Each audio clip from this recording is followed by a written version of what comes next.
பாக்கியலட்சுமி சீரியல்லேருந்து ரொம்ப கஷ்டமாக இருந்தது.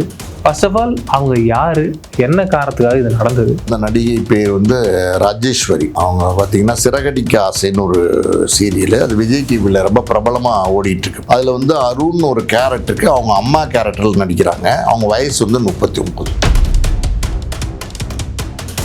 ஒரு மனசங்கடத்தில் இருக்காங்கன்னும் போது அவங்கள தனியாக விடுறதுங்கிறது வந்து ரொம்ப தப்பான விஷயம். அந்த தனியாக விட்டுருப்பாங்கன்னு நினைக்கிறேன். அதுதான் ஒரு செகண்ட்ல ஏதோ ஒரு முடிவு எடுத்துட்டாங்க. இதெல்லாம் எதுக்கு போயிருக்காங்க அப்படின்னா, ஒரு மன அமைதியை தேடி தான் அவங்க போயிருப்பாங்கன்னு நினைக்கிறேன். பட் இருந்தாலும் அது என்ன நினைச்சாங்க, ஏன் இந்த மாதிரி ஒரு முடிவு எடுத்தாங்க அப்படிங்கிறது தெரியல.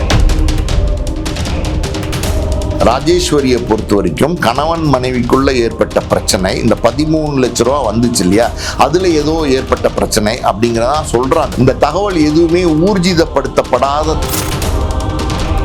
இந்த 2 நாள்ல விசேஷம், அவங்க வெள்ளிக்கிழமை இறக்குறாங்க, ஞாயிற்றுக்கிழமை விசேஷம், அப்படி எல்லாமே வந்து ரெடியான இந்த சூழ்நிலையில இப்படி ஒரு அதிர்ச்சிகரமான முடிவு. இதுதான் உண்மை. அவங்க தாயார் வந்து வயது மூப்பு காரணமாக பார்த்தீங்கன்னா பிபி மாத்திரை போட்டுட்டு இருப்பாங்க போல, அதை வந்து மொத்தமாக எடுத்து சாப்பிட்ருக்காங்க. ஒரு 10, 15, 20 ஏதோ ஒன்று கணக்கு, அதை எடுத்து முழுங்கியிருக்கிறாங்க. மருத்துவமனையில் கொண்டு போய் சேர்த்துருக்குறாங்க. இந்த மாதிரி ஒரு ஆபத்தான நிலையில் இருக்கிறதா சொல்லியிருக்கிறாங்க. ரெட்ரோ மீடியா நேயர்களுக்கு வணக்கம். நான் உங்கள் பிரவீன் கேஎஸ். இந்த ஒரு இன்ட்ரெஸ்டிங்கான இன்டர்வியூவில் நம்ம கூட ஆஸ்கார் மூவிஸ் ப்ரொடியூசர், சினிமா விமர்சகர் பாலாஜி பிரபு சார் தான் இருக்கார். சார் வணக்கம் சார். வணக்கம், வெல்கம் டு ரெட்ரோ மீடியா. சமீபத்தில் ஒரு சூசைட் பாக்கியலட்சுமி சீரியல்லேருந்து ரொம்ப கஷ்டமாக இருந்தது. ஃபர்ஸ்ட் ஆஃப் ஆல் அவங்க யார், என்ன காரணத்துக்காக இது நடந்தது? இதுக்கு முன்னாடியே சீரியல்ஸில் வர நிறைய பிரபலங்கள் இப்படி திடீர் முடிவு எடுக்கிறத நம்ம பார்த்துருக்கோம் சார். சீரியல் நடிகர்கள் மட்டும், மிக முக்கியமாக பெண்கள் மட்டும் இப்படி ஒரு முடிவு எடுக்கிறதுக்கான காரணமாக என்ன இருக்கு? நீங்க அதை பத்தி டீட்டெயிலா யோசிச்சிருக்கீங்க? நீங்க சொல்ற அந்த நடிகை பேர் வந்து ராஜேஸ்வரி. அவங்க பார்த்தீங்கன்னா சிறகடிக்க ஆசைன்னு ஒரு சீரியல், அது விஜய் டிவியில் ரொம்ப பிரபலமாக ஓடிட்டு இருக்கு. இப்போ அதில் வந்து அருண் ஒரு கேரக்டருக்கு அவங்க அம்மா கேரக்டரில் நடிக்கிறாங்க. அவங்க வயசு வந்து 39. ஸோ திடீர்னு பார்த்தீங்கன்னா இந்த மாதிரி ஒரு துக்ககரமான செய்தி வந்து வெள்ளிக்கிழமை காலையில் வருது. அது பின்னணி என்ன அப்படின்னு விசாரித்தா, அவங்க சதீஷ்னு ஒருத்தருடைய மனைவியாக இருக்காங்க. காதல் திருமணம் தான் அவங்களோட திருமணம், காதல் திருமணம் தான். அவங்களுக்கு வந்து ஒரு பையன் ஒரு பொண்ணு 2 பேர் இருக்காங்க. ஹேமந்த் குமார் பையனோட பேர். பையன் வந்து காலேஜ் முடிச்சிட்டார், இன்ஜினியரிங் முடிச்சிட்டாருன்னு சொல்கிறாங்க. பொண்ணு வந்து 8th ஸ்டாண்டர்ட் படிக்கிறாங்கன்னு சொல்கிறாங்க. ஸோ சந்தோஷமாக போயிட்டு இருந்த ஒரு குடும்ப வாழ்க்கை. எல்லா கணவன் மனைவிக்குள்ளேயும் பிரச்சனை இருக்கும், பிரச்சனை இல்லாமல் யாருமே இருக்க மாட்டாங்க. ஆனால் சில தகவல்கள் என்ன அப்படின்னா, இந்த சதீஷுங்கிறவர் வந்து அதிகப்படியாக குடிப்பார் அப்படிங்கிறாங்க. பல நேரங்களில் வீட்டில் வந்து புருஷ பொண்டாட்டிக்குள்ள பிரச்சனை வரும் அப்படிங்கிறாங்க. ஸோ அப்படி ஏதோ ஒரு பிரச்சனை வந்து ரொம்ப முத்தி போச்சு அவங்களுக்குள்ள அப்படின்னு சொல்கிறாங்க. இன்னொரு பக்கம் பார்த்தீங்கன்னா, ஏதோ ஒரு பில்டிங்கை லீஸ் விட்டதில் பார்த்தீங்கன்னா ஒரு 13 லட்ச ரூபா பணம் வந்திருக்கு இந்த ராஜேஸ்வரிங்கிற நடிகைக்கு. அந்த பணத்தை வந்து இந்த சதீஷ் கேட்டதாகவும், அந்த பணத்தை காரணமாக வச்சு தான் இந்த சண்டை வந்து பெருசானதாகவும் ஒரு தகவல் இருக்கு. ஸோ இது எப்படின்னா, இந்த புருஷ பொண்டாட்டி சண்டை வழக்கமாக நடக்கிறது, அங்கேயே அந்த பிரச்சனை முடிஞ்சிடும். ஆனால் இந்த தடவை என்னாச்சுன்னா, இந்த வெள்ளிக்கிழமைக்கு 4-5 நாளைக்கு முன்னாடி அவங்க வந்து இந்த ராஜேஸ்வரிங்கிற நடிகை வந்து அவங்களோட குழந்தைங்களை கூட்டிகிட்டு அவங்க அம்மா வீட்டுக்கு வந்துட்டாங்க. அவங்க அம்மா வீடு எங்கே இருக்குது அப்படின்னா சென்னையில் தான், சைதாப்பேட்டையில் இருக்குது. அவங்க அம்மா வீட்டுக்கு வந்து அவங்க அம்மாவோட ஒரு வீட்டில் வந்து 2-3 நாள் இருந்திருக்கிறாங்க. ஸோ அப்போவே பார்த்தீங்கன்னா ஒரு மன நிம்மதி இல்லாமல், ஒரு மன உளைச்சல்னு சொல்லுவாங்கள்ல, ஒரு மாதிரியான மன உளைச்சல்ல, டென்ஷனாக, படபடப்பா, ஏதோ ஒரு இயல்பு நிலையில் இல்லாத மாதிரியே இருந்திருக்கிறாங்க. அவங்க அம்மா அப்பா அவங்களாம் ஆறுதல் சொல்லியிருப்பாங்கன்னு நினைக்கிறேன். பட் இருந்தாலும் அவங்களுக்கு மனசில் வந்து ஏதோ ஒரு பதட்டம் இருந்திருக்கு, ஏதோ ஒரு டிப்ரெஷன் இருந்திருக்கு. கோயிலுக்கு போயிருக்காங்க, முருகன் கோயிலுக்கு, சிறுவாபுரி முருகன் கோயில்னு இங்கே இருக்குது, அதுக்கு போயிருக்காங்க. ஆமாம். அப்புறம் நம்ம இங்கே வந்து பார்த்தீங்கன்னா இன்னொரு முருகன் கோயில் ஈசிஆரில் இருக்குது, அந்த முருகன் கோயிலுக்கு போயிருக்காங்க. ஸோ இதெல்லாம் பண்ணியிருக்காங்க. இதெல்லாம் எதுக்கு போயிருக்காங்க அப்படின்னா, ஒரு மன அமைதியை தேடி தான் அவங்க போயிருப்பாங்கன்னு நினைக்கிறேன். பட் இருந்தாலும் அது என்ன நினைச்சாங்க, ஏன் இந்த மாதிரி ஒரு முடிவு எடுத்தாங்க அப்படிங்கிறது தெரியல. இங்கே ரொம்ப முக்கியமான ஒரு விஷயம் என்னன்னா, நான் சொன்னேன்ல ஒரு மகள் இருக்காங்கன்னு, அவங்க வந்து 8வது படிக்கிறாங்க. ஒரு வாரத்துக்கு முன்னாடி தான் அவங்களுக்கு ஒரு சின்ன விசேஷம், அதாவது பூப்பு எழுதி இருக்கிறாங்க. அதனால வந்து அந்த சடங்கு வந்து இந்த சென்ற ஞாயிற்றுக்கிழமை, அதாவது நேற்று அந்த சடங்கை வந்து பார்த்தீங்கன்னா எக்மோரில் இருக்கிற அசோகான்னு ஒரு ஹோட்டல் இருக்கு. அந்த ஹோட்டலில் வந்து காலையில் நடத்துறதுக்கு அது எல்லாமே புக்கிங் பண்ணியிருக்கிறாங்க, இன்விடேஷன் அடிச்சிருக்கிறாங்க, எல்லாருக்கும் இன்விடேஷன்லாம் கொடுத்துருக்குறாங்க. அந்த ஃபங்க்ஷன் வந்து சிறப்பாக நடத்தணும்னு ஆசைப்பட்டிருக்காங்க. அவங்க மஞ்சள் நீராட்டு விழாவை வந்து சிறப்பாக நடத்தணும்னு ஆசைப்பட்டிருக்கிறாங்க.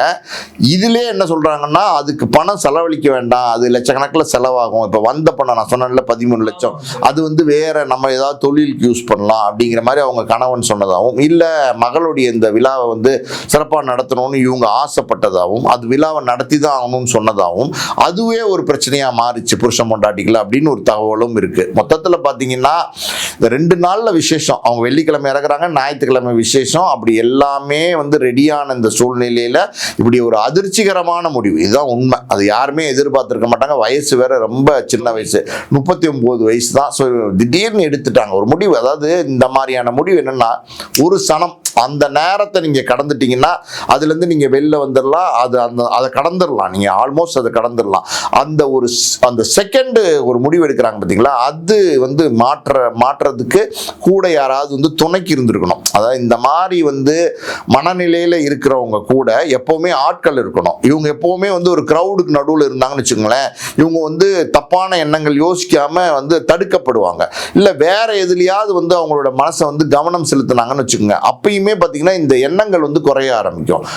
இது வந்து எப்படின்னா, பொதுவாக நம்ம என்ன பண்றோம்னா, அவங்க மனசு கொஞ்சம் சரியில்லாமல் இருக்காங்க, தனியா விடு அப்படின்னு சொல்றோம்ல, ஆமா அந்த ரூம்ல இருக்கட்டும், விடு, நீ வா அவங்க ரெஸ்ட் எடுக்கட்டும், தூங்கட்டும் அப்படிலாம் சொல்லி விட்டுட்டு வரோம்ல, அது தப்பு. இந்த மாதிரி வந்து அவங்க மனசுல ஏதோ ஒரு பாதிப்பு இருக்கு. அந்த பாதிப்பை நிச்சயமா அவங்க குடும்பத்தாட்ட வெளிப்படுத்தியிருப்பாங்க. அம்மாவோ அப்பாவோ இல்ல சகோதரர் சகோதரிகிட்டயோ இல்ல யார்ட்டையாவது வெளிப்படுத்தியிருப்பாங்க. அட்லீஸ்ட் குழந்தைங்கிட்டயாவது சொல்லியிருப்பாங்க. அப்படி இருக்கும்போது அந்த அந்த அந்த மாதிரி ஒரு ஏதோ ஒரு மன சங்கடத்துல இருக்காங்கன்னும் போது அவங்கள தனியா விடுறதுங்கிறது வந்து ரொம்ப தப்பான விஷயம். அந்த தனியா விட்டுருப்பாங்கன்னு நினைக்கிறேன். அதுதான் ஒரு செகண்ட்ல ஏதோ ஒரு முடிவு எடுத்துட்டாங்க. பிபி மாத்திரை, அதாவது வந்து அவங்க பிபி மாத்திரை பயன்படுத்துறது இல்லைன்னு நினைக்கிறேன். அவங்க தாயார் வந்து வயது மூப்பு காரணமா பாத்தீங்கன்னா பிபி மாத்திரை போட்டுட்டு இருப்பாங்க போல. அதை வந்து மொத்தமா எடுத்து சாப்பிட்டுருக்காங்க. மொத்தமா கிட்டத்தட்ட ஒரு 10, 15, 20 ஏதோ ஒன்று கணக்கு அதை எடுத்து முழுங்கி இருக்கிறாங்க. அது கொஞ்ச நேரத்திலேயே நோட்டீஸ் பண்ணிட்டாங்க, மருத்துவமனையில் கொண்டு போய் சேர்த்துருக்குறாங்க. இந்த மாதிரி ஒரு ஆபத்தான நிலையில இருக்கிறதா சொல்லியிருக்கிறாங்க. ஆனா காப்பாற்ற முடியல. சார் இப்போ நீங்க சொல்லும் பொழுதே தெரியுது, இது வரைக்கும் நம்ம பல சூசைட் பார்த்துருக்கோம் சார். ஒன்று ஒரு மாதிரி இருக்கும். இப்படி மாத்திரை எடுத்துக்கிறாங்கன்னா ஒன்று பாய்சன் கலந்துருவாங்க, இல்லைன்னா இந்த தூக்க மாத்திரை போடுவாங்க சார். இது ரொம்ப புதுசாக இந்த பிபி மாத்திரைன்றது இருக்கு. அண்ட் நீங்கள் கண்டிப்பாக அது எப்படிலாம் உடம்புல ரியாக்ட் ஆயிருக்குன்றதெல்லாம் கேள்விப்பட்டிருப்பீங்கன்னு நினைக்கிறேன். என்ன சார் நடந்தது? இல்லை இந்த கேள்வி வந்து எப்படின்னா, ஒரு மருத்துவர் இந்த கேள்விக்கு பதில் சொன்னாதான் சரியா இருக்கும். பட் இருந்தாலும் இந்த மாதிரி வந்து பிபி மாத்திரை போட்டு இப்படி ஒரு இறப்பு நடந்திருக்கு இந்த ராஜேஸ்வரிங்கிறது உங்களுக்குன்னு தெரியும் போது, நான் என்னுடைய ஒரு நண்பர்கிட்ட வந்து பேசினேன். சார் இந்த மாதிரி பிபி மாத்திரை போட்டா அதிகப்படியாக போட்டா அப்பயும் இறப்பு ஏற்படுமா, மரணம் ஏற்படுமா அப்படின்னு விசாரிச்சேன். அப்ப அந்த டாக்டர் சொன்ன சில தகவல் இருக்கு பார்த்தீங்களா, அந்த டாக்டர் சொன்ன தகவல் வந்து என்னன்னா, இப்ப இந்த தூக்க மாத்திரை நீங்க சொன்ன மாதிரி பார்த்தீங்கன்னா அதிகமாக தூக்க மாத்திரை யூஸ் பண்ணுவாங்க. அது யாராவது பயன்படுத்துவாங்க வீட்டில். அப்போ இவங்களுக்கு அந்த தூக்க மாத்திரை ஈஸியாக கிடைக்கும், அதை வாங்கி டக்குன்னு போட்டுருவாங்க. அது வீட்டில் இருக்கிறது எடுத்து போட்டுருவாங்க. இப்போ நீங்க போய் தூக்க மாத்திரை கடையில் ஒரு 10, 15 கேட்டீங்கன்னா பொதுவாக கொடுக்க மாட்டாங்க. பிரிஸ்கிரிப்ஷன் வேணும், டாக்டரோட பிரிஸ்கிரிப்ஷன் வேணும். அது பரிந்துரை இல்லாமல் வந்து கொடுக்க மாட்டாங்க. அப்படி இருக்கும்போது அவங்களுக்கு ஈஸியாக என்ன கிடைக்கும் அப்படின்னா, வேற ஏதாவது வந்து கிடைக்கும். அது வந்து எப்படின்னா பிபி மாத்திரைக்கு இவங்க கையில் கிடைச்சிருக்கு. அந்த பிபி மாத்திரை போட்டு இறந்துருவாங்களா அப்படின்னா, அவங்க இறந்துருவாங்கன்னு அவங்க தெரியாம கூட போட்டிருக்கலாம். ஏதோ ஒன்று மன டிப்ரெஷன்ல போட்டிருக்கலாம். அது இந்த அளவுக்கு கொண்டு போகணும்னு கூட அவங்க நினைக்காம இருந்திருக்கலாம். பல கோணங்கள்ல நம்ம யோசிச்சு பார்க்கணும். அப்படி இருக்கும்போது அந்த பிபி மாத்திரை போட்டிருக்காங்க. அந்த பிபி மாத்திரை அப்படின்னும் போது எப்படின்னா, ரத்த அழுத்தம் இருக்கு பார்த்தீங்களா, அதாவது பிளட் ப்ரெஷர். இந்த பிளட் ப்ரெஷருங்கிறது பார்த்தீங்கன்னா 80/120 இருக்கணும். 80, 120 கீழே அப்படிதான் இருக்கணும். அதுதான் வந்து நார்மலான பிளட் ப்ரெஷர். சில பேருக்கு வந்து பார்த்தீங்கன்னா அது ஒரு 90 இருக்கும், 130 இருக்கும். இதெல்லாம் வந்து எப்படின்னா அவங்களுடைய வயது, அவங்களுடைய அந்த அன்னைக்கு ஏற்றுக்கிட்ட அவங்க ஃபுட்டு, அவங்க ஒர்க்கு எல்லாமே பார்க்கும்போது சின்ன சின்ன மாற்றங்கள் வரும். இதை தாண்டி வந்து ரொம்ப லோவாக போகுது, இந்த 80/120க்கு ரொம்ப லோவாக கீழே போகுது அப்படின்னா லோ பிளட் ப்ரெஷர்னு சொல்லுவாங்க. இது வந்து 2 விதமாக இருக்குது. அதாவது வந்து இந்த 80/120க்கு மேலே ஜாஸ்தியாக போகுது அப்படின்னா அது ஹை பிளட் ப்ரெஷர்னு சொல்லுவாங்க. ஸோ பொதுவாக அந்த ஹை பிளட் ப்ரெஷர் தான் பல பேருக்கு இருக்கிற ஒரு நோயாக இருக்குது. ஸோ அப்படி இருக்கும்போது அந்த ஹை பிளட் ப்ரெஷரை கண்ட்ரோல் பண்ணுறதுக்கு மாத்திரை கொடுப்பாங்க. அந்த மாத்திரை வந்து டாக்டர் தான் எவ்வளோ கொடுக்கணுங்கிறத பார்த்து செக்அப் பண்ணி அவருடைய பரிந்துரையின் பேரில் கொடுக்குற அந்த அளவு மட்டும்தான் எடுத்துக்கணும். ஒரு உதாரணத்துக்கு ஒரு நாளைக்கு 1 தான் போடணும்னு சொன்னால் 1 தான் போடணும், அதுக்கு மேலே போடக்கூடாது. சில நேரங்களில் என்னென்னா ஒரு மாத்திரை போட்டோமான்னு நமக்கு தெரியாது, மறந்துடுவோம், இன்னொரு மாத்திரை போட்டுருவோம். அது வந்து 1-2 போடும்போது தவறுதலாக ஏதாவது நடக்கும்போது அது ஒன்றும் பெருசாக பாதிப்பை ஏற்படுத்தாது. சின்ன சின்ன மாற்றங்கள் இருக்கும், ஆனால் உயிர் போகிற அளவுக்கு ஆகாது. ஆனால் அது அளவுக்கு அதிகமாக, அதாவது 5 மாத்திரை 10 மாத்திரை 20 மாத்திரை அதுக்கு மேலே போடும்போது என்ன ஆகும் அப்படின்னா, ஒரே நேரத்தில் போடுறாங்க இல்லையா, போடும்போது என்ன ஆகும், இந்த ராஜேஸ்வரி கேஸில் அதான் நடந்திருக்கு.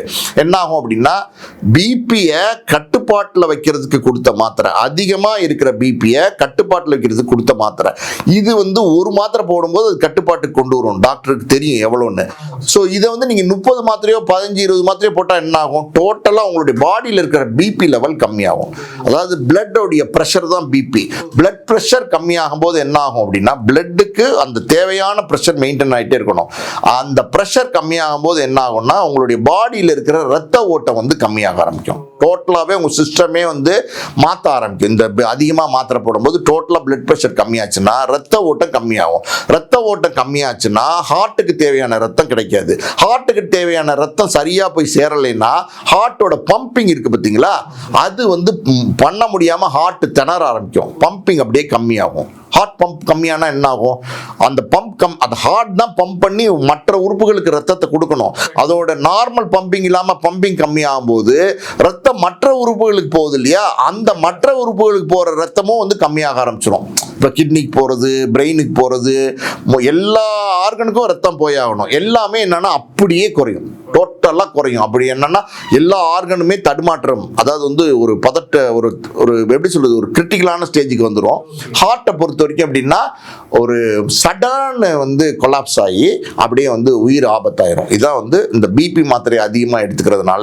ஸோ இந்த பிபி மாத்திரை அதிகமாக எடுத்ததுனால இந்த உயிர் சேதம் ஏற்பட்டிருக்கு. நான் சொன்ன மாதிரி இதை சாப்பிட்டா செத்துருவோன்னு கூட அவங்களுக்கு தெரிஞ்சிருக்காம கூட இருக்கலாம். புரியுது சார். சார் இவங்க விஷயமா இருக்கட்டும், இதுக்கு முன்னாடி சித்ராவா இருக்கட்டும், இவங்க 2 பேருமே காமனாக நம்ம பார்க்கறது இவங்க இப்படி ஒரு முடிவு எடுத்திருக்காங்க. அது 2வது விஷயம் வந்து யாரு கூடயாவது ஒப்பிட்டு பேச சார், இவங்களுக்கும் அவருக்கும் ரிலேஷன்ஷிப் இருக்கு, வேற ஒரு காதலன் இருக்கான், அதனால தான் இப்படி ஒரு முடிவு அவங்க எடுத்துட்டாங்க. இந்த கேஸ்லயும் அப்படி ஒன்று பேசுறாங்க சார். இது எந்த அளவுக்கு உண்மை? தொடர்ந்து நடிகர்களையும் நடிகைகளையும் மட்டும் இப்படி ஒரு முடிவு எடுத்துட்டாங்கன்னா அவங்களுக்கு ஏதோ வந்து 2வது காதல் இருக்கு 3வது காதல் இருக்குன்னு கொச்சைப்படுத்துறதுக்கான காரணம் என்ன சார்? இல்லை இது வந்து ரொம்ப ரொம்ப தவறு. இந்த மாதிரி பேசுறது ரொம்ப ரொம்ப தவறு. இது இந்த ராஜேஸ்வரியை பொறுத்த வரைக்கும் கணவன் மனைவிக்குள்ள ஏற்பட்ட பிரச்சனை, இந்த 13 லட்ச ரூபா வந்துச்சு இல்லையா, அதுல ஏதோ ஏற்பட்ட பிரச்சனை அப்படிங்கிறதா சொல்றாங்க தகவல். இந்த தகவல் எதுவுமே ஊர்ஜிதப்படுத்தப்படாத தகவல், அதுதான் உண்மை. ஆனா வந்து இதுதான் காரணம்னு சொல்லப்படுது, அவங்க குடும்பத்தார் சார்பாக ஏதாவது சொல்லப்படுது. அப்படி இருக்கும்போது இந்த மாதிரி தவறான செய்திகளை பரப்புவது, அவங்களுக்கு வேற ஒருத்தரோட தொடர்பு இருக்கு அப்படி இப்படின்னு பேசுறதெல்லாம் அபத்தம். அந்த மாதிரிலாம் பேசவே கூடாது. நீங்க ஒரு விஷயத்தை ரொம்ப புரிஞ்சுக்கணும், அவங்க நடிகையா இருந்தாலும் அவங்க தொழில் மட்டும்தான் நடிக்கிறது, புரியுது அவங்களுக்கு? அவங்களும் ஒரு பெண் தான், அவங்களுக்கும் மனசு இருக்கு, அவங்களுக்கும் புருஷன் இருக்காரு, அவங்களுக்கும் பொண்டாட்டி குடும்ப குட்டி இருக்கு, குழந்தைங்க இருக்கு, அண்ணன் தம்பி இருக்கு, சொந்தக்காரங்க இருக்காங்க, நண்பர்கள் இருக்காங்க, அப்பா அம்மா இருக்காங்க, எல்லாரும் இருக்காங்க. நம்மள மாதிரி ஒரு மனிதர்கள் தாங்க அவங்க, நம்மள மாதிரி உணர்வு உள்ளவங்க, நம்மள மாதிரி இயல்பா நடந்துக்கக்கூடியவங்க தான் அவங்க. அவங்களுடைய தொழில் நடிப்பு அப்படிங்கிறதுனால மற்றவர்கள் பார்வையில் அவங்க ஒரு நடிகை அப்படிங்கிறதோ ஒரு நடிகன் அப்படின்னு பார்க்கறதோ அது தவறான கண்ணோட்டம். அது வந்து முற்றிலும் தவறான கண்ணோட்டம். இந்த மாதிரி இறப்பு ஏற்படும் போது சம்பந்தம் இல்லாம யாரோடையோ எதோடையோ தொடர்புபடுத்தி பேசுறது, இல்லை இல்லாதது பொல்லாத இட்டுக்கட்டி பேசுறதுன்னு சொல்லுவாங்க கிராமத்துல. அதாவது அந்த மாதிரி பேசுறதெல்லாம் முற்றிலும் தவறு. இது வந்து எப்படின்னா கண்டிக்கப்பட வேண்டும். இந்த மாதிரியா பேசுறத நம்ம வந்து கண்டிக்கணும். இந்த மாதிரியா பேசுறவங்களுக்கு எதிர்ப்பா வந்து நம்ம குரல் கொடுக்கணும். நீங்க விஜே சித்ரா இறந்தப்ப பாத்தீங்கன்னா அந்த மர்மம், அது மர்மமான மரணம் அப்படின்னு நம்ம பேசப்பட்டது. அன்னைக்கு இருக்கிற வலைதளங்கள்ல எல்லாம் பாத்தீங்கன்னா ஒரு கிட்டத்தட்ட 3 மாசத்துக்கு மேல அதுதான் வந்து ஒரு ஹாட் நியூஸா இருந்தது. அவங்க உண்மையாலுமே தற்கொலை செய்து கொண்டாங்களா, இல்லை கொலை செய்யப்பட்டாங்களா, இல்லை என்ன நடந்தது, பின்னணி என்ன, இப்படி எல்லாம் போட்டாங்க. இதெல்லாம் வந்து ஒரு விஷயம் நடக்கும்போது ஊடகங்கள் வந்து அது வந்து செய்தியா மாத்துறது வழக்கம்தான்.